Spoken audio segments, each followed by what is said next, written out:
안녕하십니까. 한 주간 하나님께서 베푸신 은혜를 감사하며 생활하셨지요. 그래서 데살로니가 전서 5장 18절에는 범사에 감사라고 했죠. 그래서 모든 환경 속에서 감사라고 했습니다. 그래서 월급이 불어났을 때, 때로는 직장에서 퇴직을 당할 때나 또 주체할 수 없는 에너지로 건강이 충만할 때나 또 질병에 걸렸을 때나 모든 환경 속에서 하나님께서 우리에게 두신 선하신 뜻이 있기 때문에 이제 범사에 감사라고 합니다. 우리가 감사하는 신앙을 가져야 되겠습니다. 사무엘하 9장 1절을 읽어보겠습니다. 시작.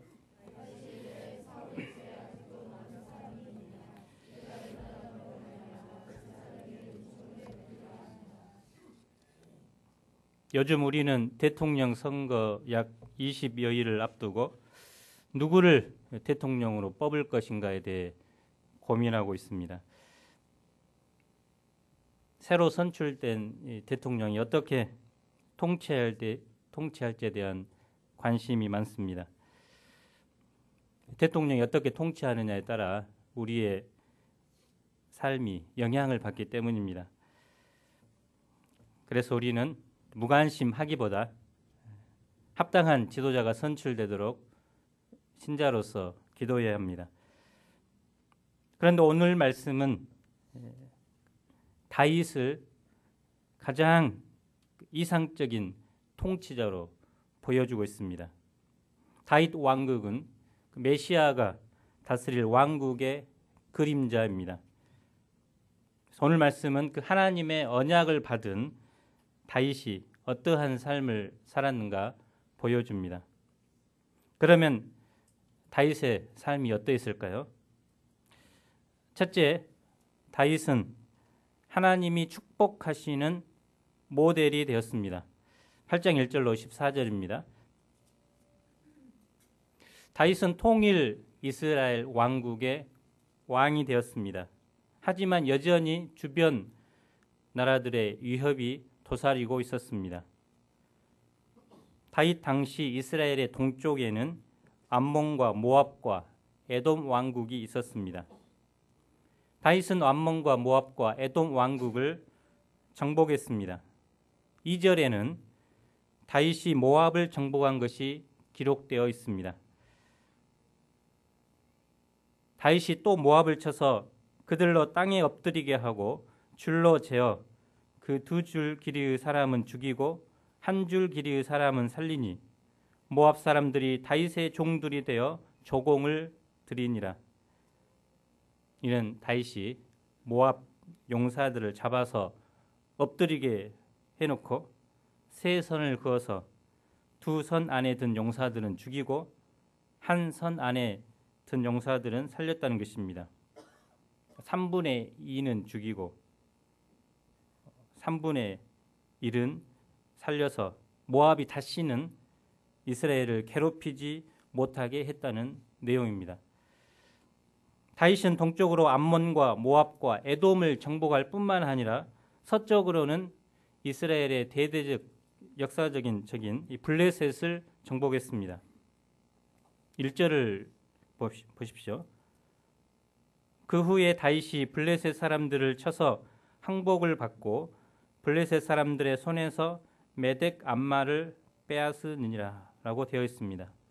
이 메덱 암마는 어머니의 곱비라는 뜻으로 블레셋의 5개 도시 중에 가장 강력한 도시였던 가드를 가리킵니다. 가드라는 도시는 블레셋의 모든 도시들의 어머니로서 마치 곱비를 잡은 것처럼 다른 도시들을 장악하고 있었습니다.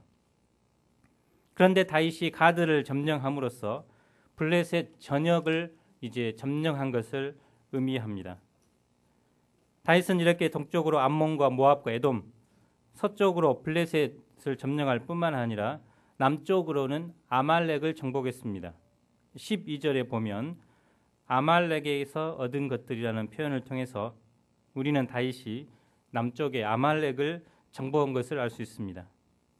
다윗은 또한 북쪽으로 소바와 아람을 정복했습니다.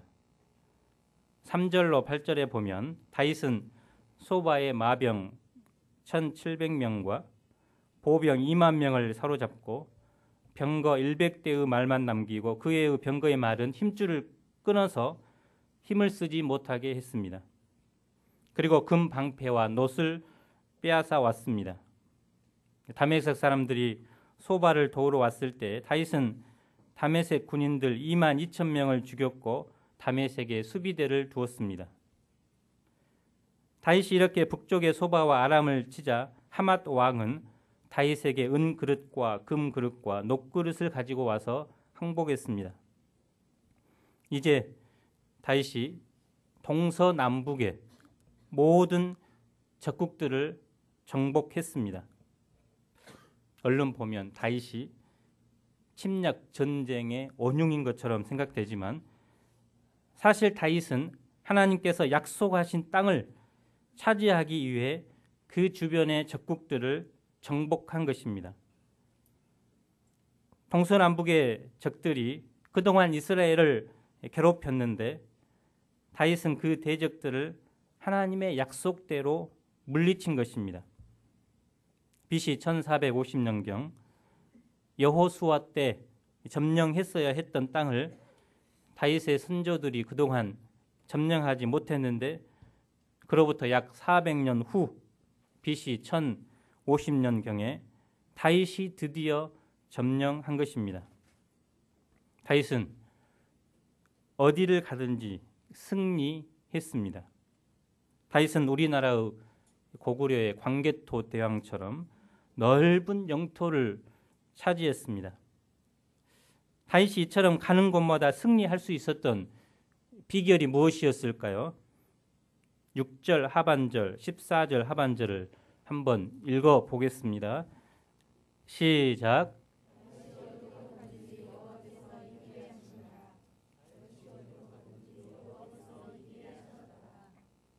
영어로 보면은 The Lord gave David wherever he went.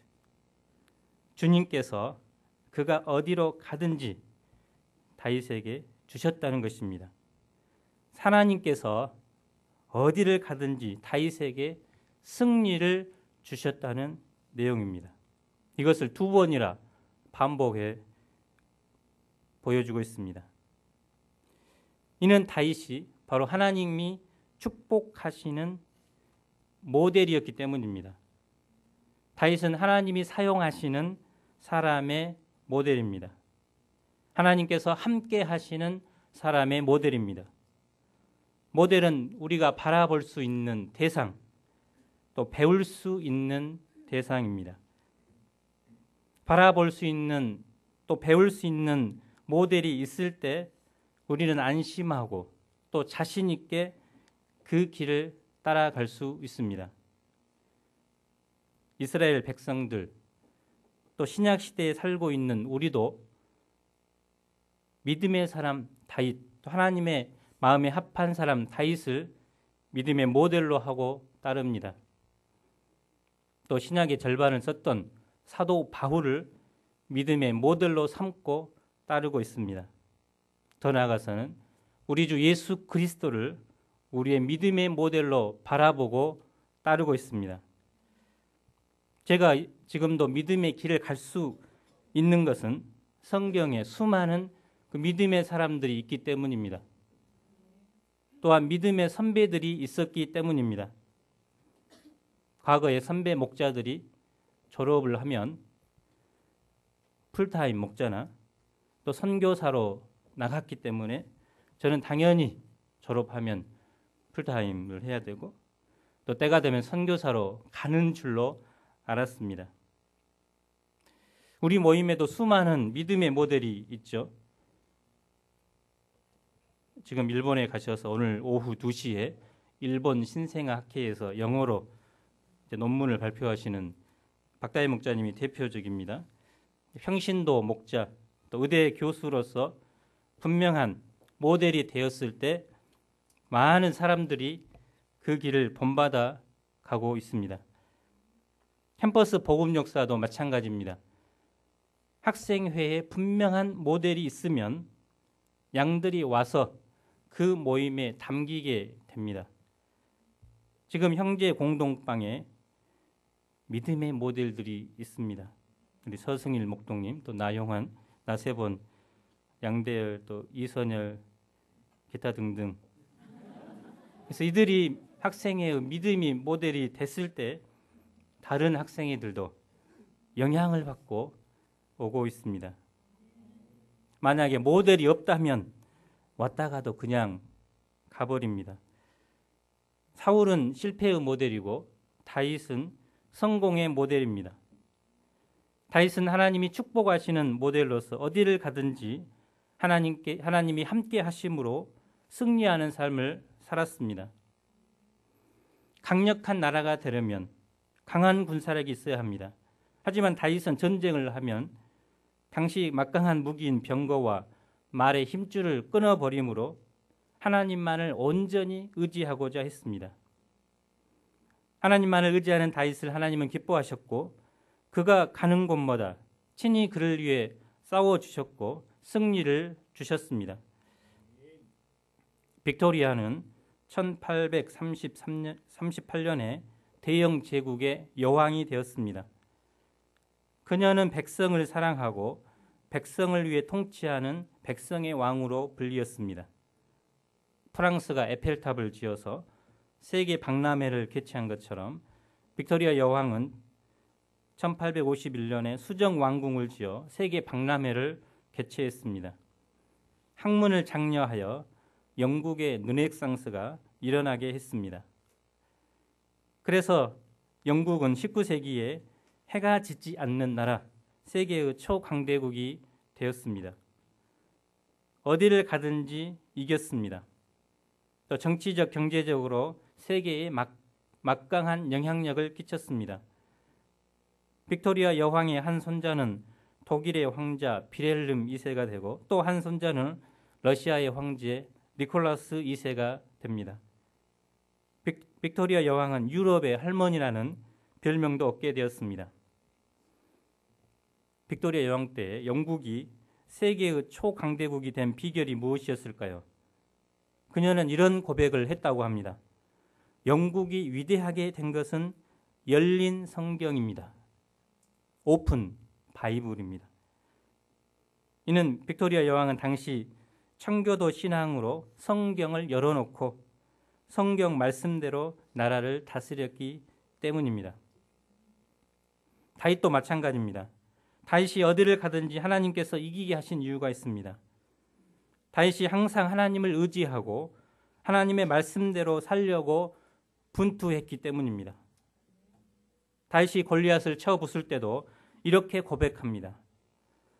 여호와께서 나를 사자의 발톱과 곰의 발톱에서 건져내셨은즉 나를 이 블레셋 사람의 손에서도 건져내시리이다. 너는 칼과 창과 탄창으로 내게 나오거니와 나는 만군의 여호와의 이름 곧 내가 모욕하는 이스라엘 군대의 하나님의 이름으로 내게 나아가노라. 또 사무엘하 7장 28절에서 다윗의 기도를 보면 다윗이 어떤 사람인지 알 수 있습니다. 주 여호와여, 오직 주는 하나님이시며 말씀들이 참되시니이다. 다윗이 동서남북 어디를 가든지 승리한 비결이 바로 여기에 있습니다. 다윗은 중심에 참되신 하나님을 모셨습니다. 다윗은 마음의 중심에 하나님의 참되신 말씀을 새겼습니다. 다윗이 얼마나 하나님 중심으로 사는지 11절을 보면 그것도 여호와께 드렸다고 했습니다. 그는 전쟁의 승리 후에 탈취물들이 있으면 먼저 하나님께 드린 것입니다. 지난주 국민일보에 UBF가 기독교 교육 브랜드 대상을 받았다는 기사가 나왔습니다. 김지용 목사님이 홈피에 메인 화면에 배너로 띄워놓았는데요. 한번 보시기 바랍니다. 제목이 맞춤형 교재로 1:1 교육 실력 있는 리더로, 그래서 우리가 하고 있는 1대1을 통한 제자 양성이 캠퍼스 선교의 모델이 되고 있다는 것입니다. 사실 1대1 이 방법은 하나님께서 우리에게 주신 독특한 브랜드입니다. 우리는 1대1을 통해서 양들을 섬기고 또 인격적으로 그들을 케어하고 제자로 삼는 것이 이 시대 캠퍼스 복음 역사를 섬길 수 있는 비결임을 깨닫고 이것을 더욱 발전시켜 나가야 합니다. 그래서 요즘은 교회에서 특별히 사랑의 교회나 제자 양성하는 교회도 선교 과거의 그런 캠퍼스 선교에서 했던 1대1 제자 양육을 이제 본받아서 더욱 열심히 하고 있습니다. 우리 가운데 다윗처럼 하나님만을 의지하고 말씀대로 사는 그 믿음의 모델, 또 믿음의 용사들이 탄생될 수 있기를 기도합니다. 새벽기도의 모델, 또 1대1의 모델, 제자 양성의 모델, 섬김과 겸손의 모델, 또 찬양의 모델, 믿음의 어머니의 모델, 또 선교사로서의 모델 등이 나올 수 있기를 기도합니다. 둘째, 다윗은 정의와 공의로 통치했습니다. 8절, 15절로 18절입니다. 어떤 사회주의자가 미국의 강철 왕 앤드류 카네기를 만나러 왔습니다. 그는 카네기가 너무 많은 재산을 가지고 있다면서 비난했습니다. 그가 볼 때에 부라는 것은 똑같이 나누어야 한다는 것이었습니다. 이때 카네기는 자기 비서에게 자기 재산의 총 액수와 세계의 총 인구를 알아보라고 지시했습니다. 카네기는 쪽지 이후에 수학 계산을 잠깐 하더니 자기 비서에게 이렇게 말했습니다. 이 신사 양반에게 16센트, 약 150원을 드리게. 나의 재산에 대해서 그의 몫은 16센트이거든. 그 사회주의자는 카네기와 같은 부자가 자기 재산을 가지고 있다는 것 자체, 즉 사유재산권 자체가 정의롭지 못하다고 생각했던 것입니다. 카네기는 재치를 발휘해서 그 사회주의자의 정의 개념에 따라 자신의 재산 총액을 당시 세계의 총 인구로 나누어서 한 사람이 차지할 16센트를 그 사회주의자에게 주면서 이제 곤혹스러운 상황을 넘어간 것입니다. 우리는 이 이야기에서 정의가 무엇인가 하는 질문을 던지지 않을 수 없습니다. 카네기는 자신이 노력해서 자신이 벌어들인 재산은 당연히 자기 것이라고 하는 정의 개념을 가지고 있었습니다. 사회주의자는 카네기의 재산을 사람들에게 똑같이 나눠줘야 한다는 정의 개념을 가지고 있었습니다. 우리는 여기서 정의라는 것이 사람의 시각에 따라 다를 수 있다는 현실을 봅니다.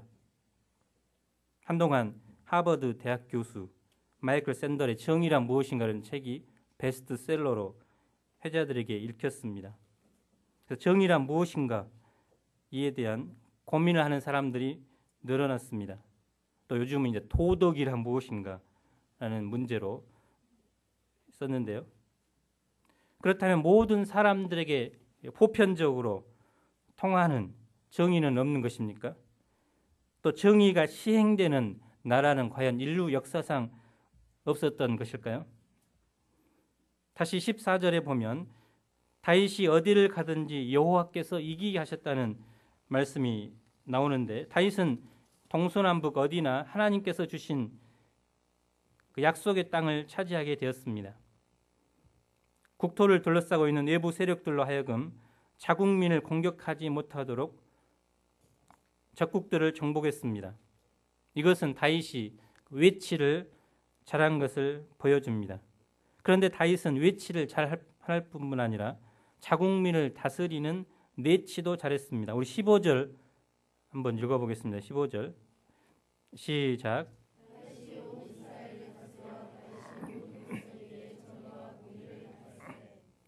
다윗의 통치 이념은 한마디로 정의와 공의입니다. 예전에 5공화국제 전두환 대통령이 항상 액자에다가 정의사회구현이라는 표를 각 공간에 붙이도록 했습니다. 사실 정의롭지 못하는 사람들이 보편적으로 이런 것들 통해서 하는데요. 이제 정권을 잡을 때도 정의롭지 못했고 또 이제 사회의 악이라고 생각했던 깡패들을 이제 삼천교육들을 만들어서 교육한다고 했습니다. 그런데 실상은 본인이 정의롭지 못했죠. 친인척들이 이제 재벌들로부터 막대한 돈을 받았고 또 자기의 통치에 위협이 되는 사람들은 남산 서빙거로 데려가서 이제 고문을 해서 죽이기도 하고 이제 병신으로 만든 대표적인 인물이 이제 김근태 씨죠. 아무튼간 정의는 외치지만 실제로는 정의롭지 못한 지도자들이 많습니다. 다윗은 먼저 정의와 공의로 내치를 할 때 각 분야별로 책임자들을 세워서 나라가 안정되도록 했습니다. 흔히 말하는 탕평책, 그래서 지역에 상관없이 인재들을 모아서 조직을 짠 것입니다. 먼저 다윗은 군사 부분에서 요압을 발탁하여 군대 장관을 삼았습니다. 또한 분하야로 그렛 사람들과 블렛 사람들을 관할하게 했습니다. 그렛 사람과 블렛 사람들은 다윗 왕의 친위 되었습니다. 분하야는 친위 대장이었습니다. 다윗은 행정 부분에서 여호사밧을 사관으로 삼았습니다. 사관은 왕의 비서실장과 같습니다. 왕이 하는 일을 다 기록하고 왕에게 제때 스케줄을 알려 왕이 그것을 처리할 수 있게 하는 신하였습니다. 다윗은 또한 스라야를 서기관으로 삼았습니다. 서기관은 공적인 질서를 세우면서 재판 결과를 기록해두는 신하, 요즘으로 말하면 국무장관입니다. 다윗은 종교 부분에서 사독과 아히멜렉을 제사장으로 임명했습니다. 다윗은 통치 부분에서 자기 아들들을 대신들로 삼았습니다. 다윗의 아들들은 국정을 맡을 만큼 성인이 되었을 때 주요한 통치자들이 되었습니다. 그들은 항상 다윗의 감독하에 다윗 가까이서 다윗의 국정 수행을 도왔습니다. 다윗이 정의와 공의로 나라를 다스릴 때 국정을 혼자 감당할 수 없기 때문에 이렇게 각 분야의 적임자들을 임명하여 국정을 함께 감당한 것입니다. 다윗이 이처럼 신하들과 함께 나라를 다스렸을 때 이스라엘은 참으로 잘 사는 나라가 되었습니다. 성경에 보면 그 다윗 시대의 형편을 보여주고 있는 내용들이 있는데요. 역대상 14장 2절을 보면 다윗이 여호와께서 자기를 이스라엘 왕으로 삼으신 줄을 깨달았으니 이는 그의 백성 이스라엘을 위하여 그의 나라가 높이 들림을 받았음을 알미였더라. 14장 17절도 이렇게 말합니다. 함께 읽어보겠습니다. 시작.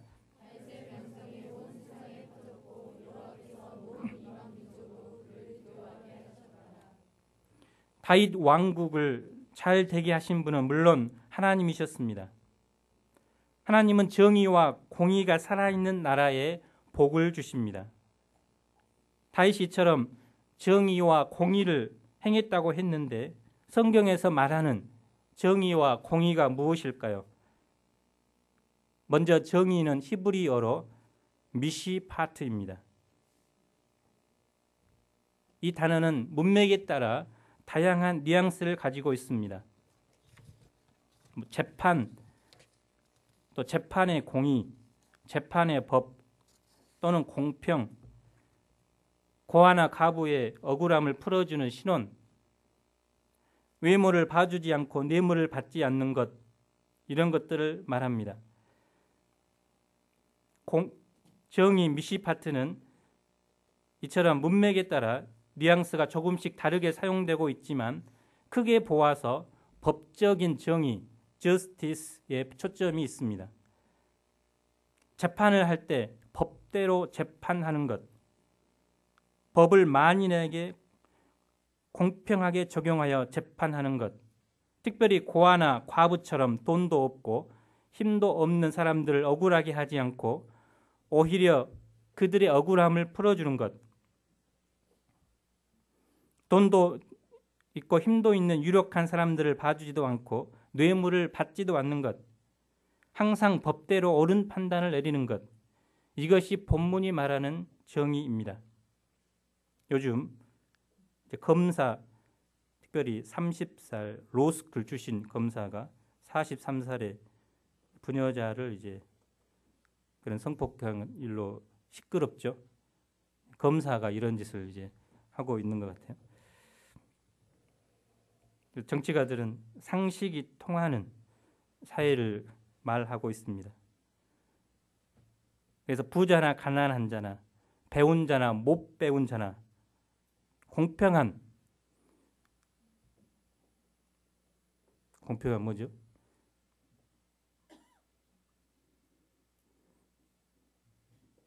기회가 보장되는 나라. 법 앞에서도 누구나 똑같게 공정하게 재판을 받을 수 있는 그런 것이 바로 정의입니다. 바로 다윗이 그렇게 했다는 것입니다. 또 이 공의라는 말은 히브리어로 체다카라고 합니다. 체다카도 문맥에 따라 여러 가지 의미를 가집니다. 체다카를 영어로 하면 righteousness인데, 아브라함이 하나님을 믿을 때 하나님께서 그것을 의로 여기셨다는 경우에도 사용되었고, 또 하나님께서 사람의 믿음을 보시고 의롭다고 인정하시는 것, 칭의, justification이라는 단어를 쓸 때도 썼습니다. 체다카는 또한 바르게 사는 행동, 그 행동의 의를 의미합니다. 또 옳고 그르다고 할 때의 옳음을 의미하기도 합니다. 정의와 공의가 비슷한 단어지만 굳이 구분한다면 정의는 법에 초점을 둔 것이고 공의는 삶에 초점을 맞춘 것입니다. 정의는 법적인 의를 의미하고 공의는 도덕적인 의를 의미합니다. 그래서 정의의 반의어는 불법이고 공의의 반의어는 불의입니다. 위의 예화에서 사회주의자의 정의 개념과 카네기의 정의 개념이 다르다는 것을 언급했습니다. 누구의 정의 개념이 옳습니까? 여기에 대한 답으로 사람들이 말하는 정의 개념은 상대적이라는 것입니다. 포스트 모던 시대의 사람들의 정의 개념은 상대적입니다. 자기가 옳은 것, 그것이 정의입니다. 정의는 더 이상 절대적인 것이 아닙니다. 사람들은 자신의 기질과 배경과 교육과 상황과 시대 정신 등의 영향을 받기 때문에 절대적인 정의를 말하지도 못하고 행하지도 못합니다. 그런데 절대적인 정의와 공의는 하나님에게만 있습니다. 정의와 공의는 하나님의 속성입니다. 시편 33편 5절에 의하면 하나님은 정의와 공의를 사랑하신다고 합니다.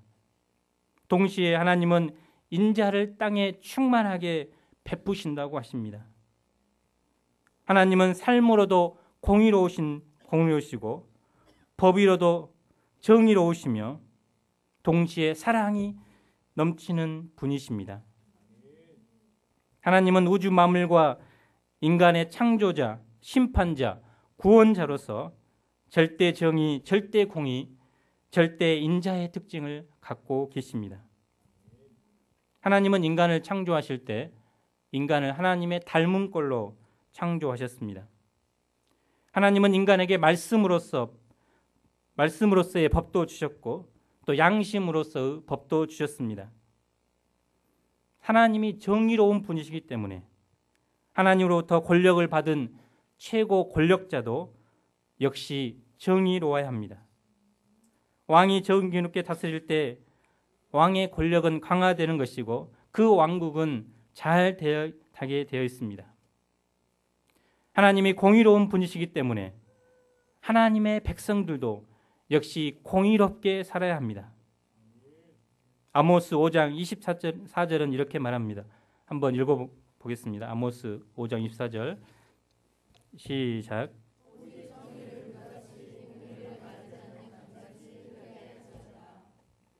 하나님은 아모스 시대에 죄악이 흐르는 만연하는 그 시대에 정의를 물같이 공의를 마르지 아니하는 강같이 흐르게 할지라고 말합니다.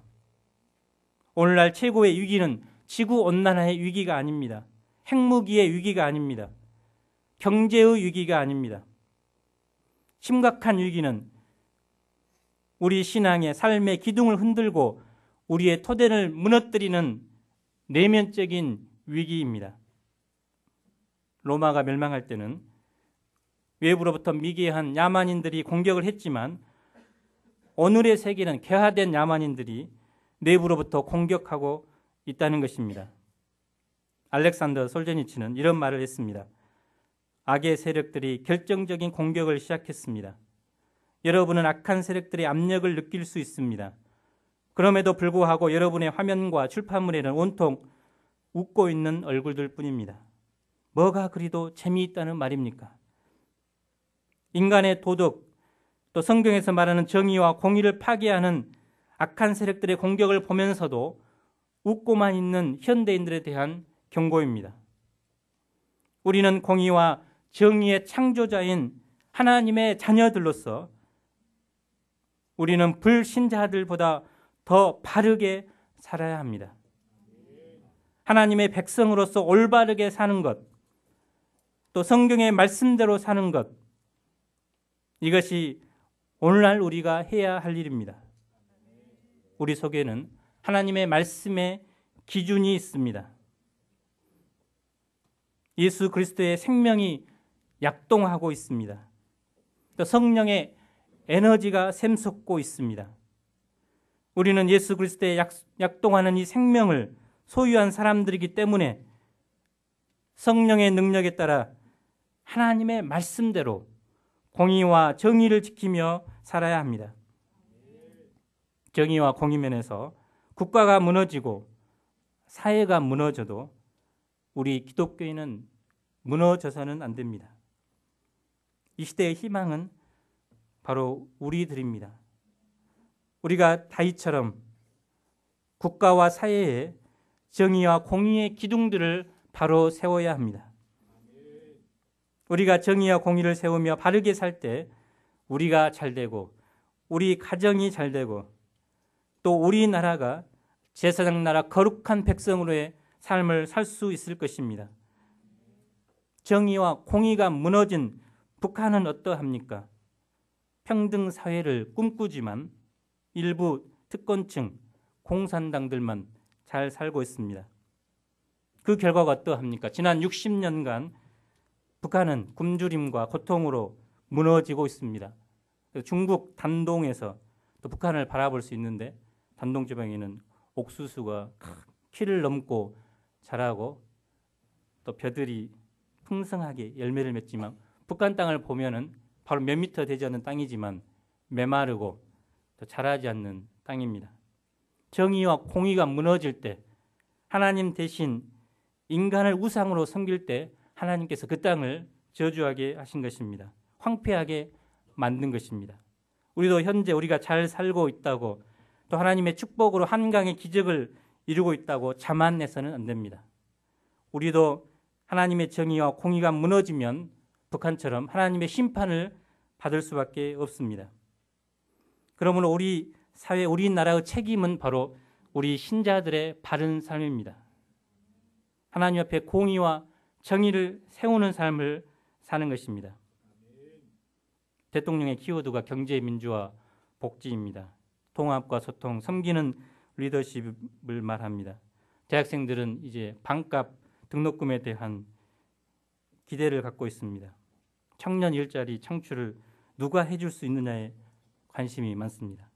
하지만 더 중요한 것은 바로 우리나라가 하나님의 축복을 받은 우리나라가 공의와 정의로 다스려지는 신정국가와 같은 나라가 되는 것입니다. 정의가 물같이 공의가 마르지 않는 강처럼 흐르는 나라가 되는 것입니다. 우리 각자가 불의와 죄악의 문화를 거스려 하나님의 말씀 앞에 바르게 사는 거룩한 신자들이 되어야 되겠습니다. 셋째, 다윗은 은총을 베푸는 삶을 살았습니다. 9장 1절로 10장 19절입니다. 다윗은 하나님의 은총을 받았습니다. 또 사람들로부터도 은총을 받았습니다. 그는 축복의 때에 그 은총을 기억하고 이제 베푸는 삶을 살고자 했습니다. 9장 1절을 한번 읽어보겠습니다. 시작.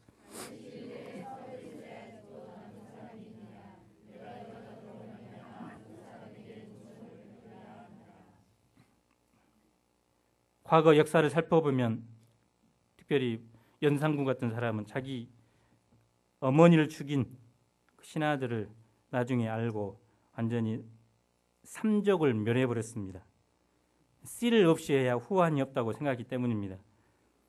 사울의 집은 다윗에게 있어서 살려두어서는 안 될 집입니다. 그러나 다윗이 사울의 집 자손을 찾는 목적은 잡아서 이제 죽여버리고자 한 것이 아니라 은총을 베풀고자 함이었습니다.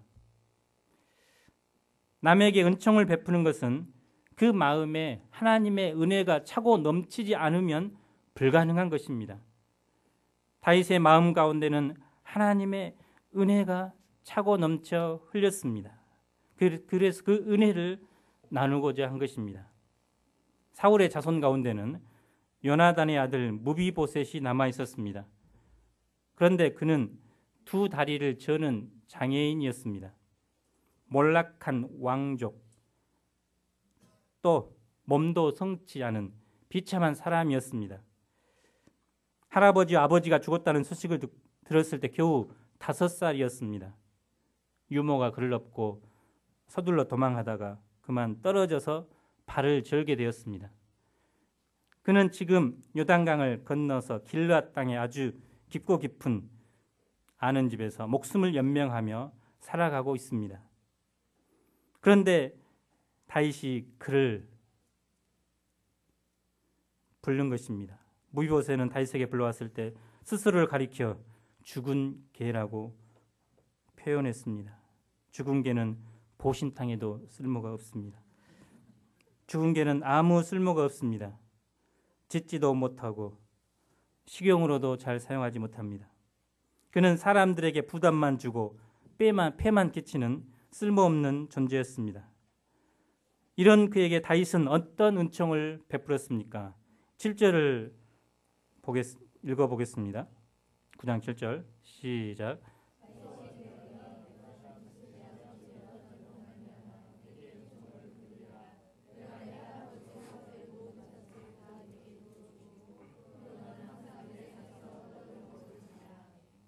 다윗은 할아버지 사울의 밭을 다 그에게 주고 또 시바로 하여금 그를 섬기게 했습니다.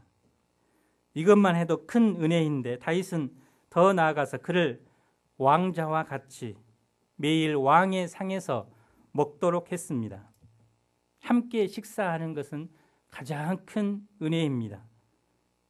요한복음 3장 20절을 보면 누구든지 예수의 음성을 듣고 문을 열면 예수님께서 들어와서 그로 더불어 먹으리라고 말씀하셨습니다.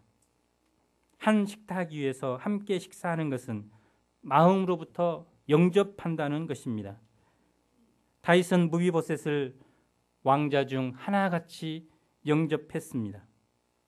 그가 이렇게 큰 은혜를 베푼 이유가 무엇입니까? 이는 요나단 때문이었습니다. 다윗은 요나단으로부터 받은 은혜를 잊지 않고 기억한 것입니다. 그는 시련의 때에 요나단과 약속했던 것을 기억했습니다. 그래서 그는 이 은혜를 어찌하든지 갚고자 한 것입니다. 다윗은 무비보셋과 날마다 함께 식사를 함으로써 매일 새롭게 요나단이 그에게 준 그 은혜를 되새겼을 것입니다. 다윗은 은혜를 감당할 줄 아는 위대한 자였습니다. 우리는 이런 다윗을 통해서 은혜를 감당하는 자가 되어야 함을 배웁니다. 세상에서 가장 악한 자는 배은망덕한 자입니다. 또 세상에서 가장 위대한 자는 그 은혜를 감당할 줄 아는 사람입니다. 하지만 은혜를 감당하는 것은 쉽지 않습니다. 은혜는 물에 새기고 원하는 돌에 새긴다는 속담도 있습니다. 인간은 이제 간사해서 자기가 남에게 은혜를 베푼 것은 과자 하나 사준 것 같이 잘 기억하지만 자신이 남에게 받은 은혜는 아무리 큰 것이라도 쉽게 잊어버립니다. 자기에게 100가지를 잘해주어도 한 가지 잘못이 있으면 그 한 가지 잘못 때문에 원한을 품습니다. 사실 우리는 본래 무비보셋과 같이 아무 쓸모없는 자였습니다. 무비보셋이 죽은 개라면 우리는 죽은 개만도 못한 사람입니다. 하나님의 말씀에 불순종하고 하나님의 사랑을 배반한 하나님의 원수였습니다. 육체의 욕심을 따라 지내며 육체와 마음이 원하는 대로 행하다가 심판받을 수밖에 없는 진노의 사람들이었습니다. 그러나 다윗이 요나단 때문에 무비보셋에게 은총을 베푼 것 같이 하나님께서도 예수님 때문에 우리에게 은총을 베풀어 주셨습니다. 은총을 베푸시되 하늘나라의 황태자요 황공주가 되는 상상하기 힘든 놀라운 은총을 베푸셨습니다. 이것은 우리를 사랑하시는 하나님의 긍휼하심 때문입니다. 우리는 이 구원의 은혜, 하나님의 은혜를 결코 잊어서는 안 됩니다. 또한 하나님의 은혜뿐만 아니라 사람의 은혜도 잊지 말아야 합니다. 나를 낳아주고 키워주신 부모님의 은혜, 또한 나의 영혼을 불쌍히 여기고 나를 위해 기도해주고 말씀으로 가르쳐주고 끼니 때마다 먹을 것을 주신 친자식처럼 돌봐준 목자님의 은혜도 잊지 말아야 합니다. 우리가 하나님의 자녀로서 남이 나에게 행한 잘못과 실수는 잊어버리고 다른 사람이 나에게 준 그 은총을 기억하고 이제 우리도 무비보셋과 같이 연약하고 부족한 영혼들에게 은총을 베푸는 삶을 살아야 되겠습니다. 10장 2절을 보십시오.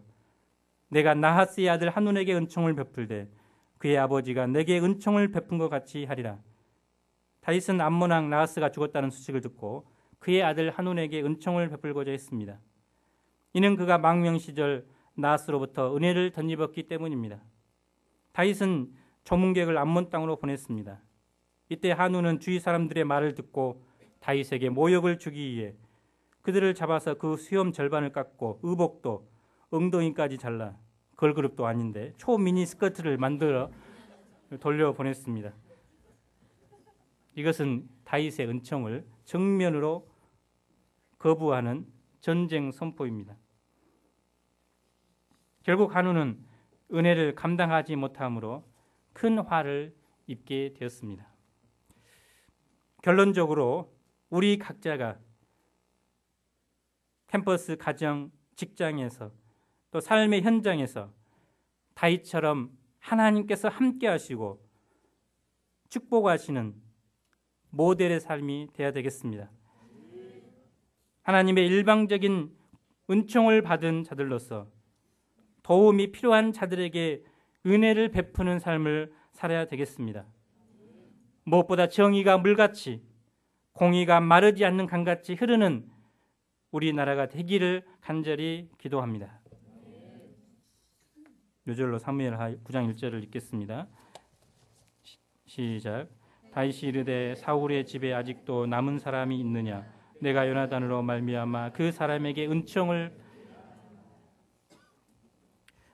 하나님 아버지, 다윗은 왕이 되고 하나님께로부터 엄청난 은총을 받았을 때 그 은혜를 감당하는 삶을 살았습니다. 다윗은 어디로 가든지 하나님이 함께 하심으로 승리하는 삶을 살았습니다. 우리도 이 시대 하나님이 함께 하시는 사람, 하나님이 축복하시는 믿음의 모델들이 되도록 축복해 주시기를 기도합니다. 하나님 아버지, 포스트 모던 시대 이후 정의와 공의가 무너지고 자기의 소견대로 행하고 있는 이 시대에 저희가 하나님의 정의와 공의를 실행하는 자들이 되게 도와주십시오. 이 나라가 정의가 물같이 공의가 강같이 흐르는 제사장 나라가 되도록 축복해 주시옵소서. 특별히 우리에게 은혜 받은 은혜를 준 은총을 베푼 사람을 기억하고 그와 그의 후손들에게 은총을 되돌려 주는 성숙한 믿음의 사람들이 되도록 도와주시기를 기도합니다. 예수님 이름으로 기도합니다. 아멘.